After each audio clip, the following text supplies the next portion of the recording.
we have to keep ourselves in check. Wow, check. Yes, kailangan especially our mental Mental health. health. Kaya naman, mga ka-MB, ngayong araw, World Mental Health Day pala. Sama-sama para sa mga malusog na isipan. Dito yan sa Anong Ganap?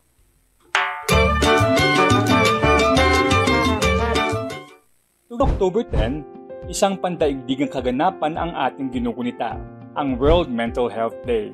Una itong inilunsad noong 1992 ng World Federation for Mental Health sa tulong ng World Health Organization para pagtuunan ng pansin ang kalusugang pangkaisipan sa buong mundo kabilang ang Pilipinas.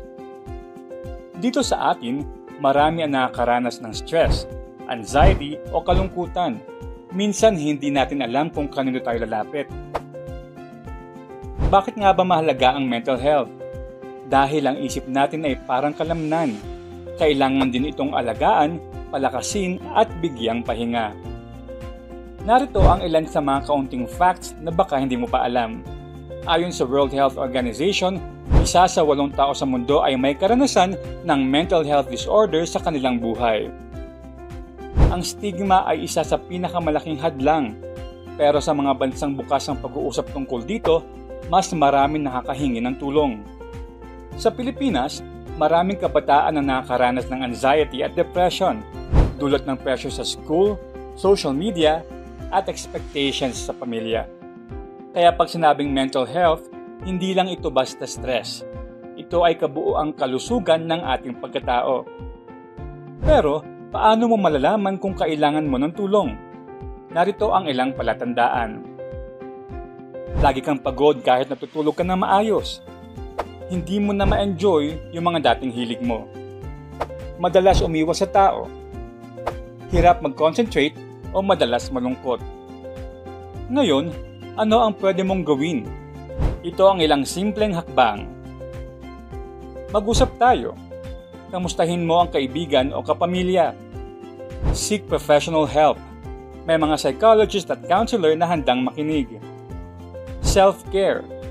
Mag-journal. Maglakad-lakad, magpahinga sa social media. Be supportive. Makinig ng walang panghuhusga. Walang masama sa paghingi ng tulong. Lakas yan, hindi kahinaan.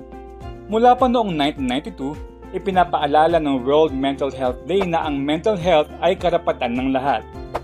Ngayong October 10, gawin natin itong paalala na hindi ka nag-iisa at laging may pag-asa.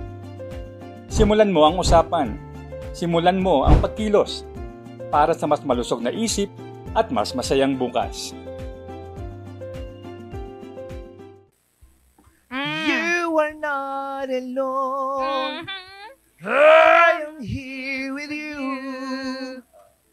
Though you're far away. Dapat yun palang kantahin natin. Diba? You are Oo. not alone, mga ka-MB. Totoo Kailangan yan. dapat. Sigurado naman may mga kaibigan ka na handang makinig, handang umalalay sa kung ano man ang iyong pinagdadaanan. Dadaanan. At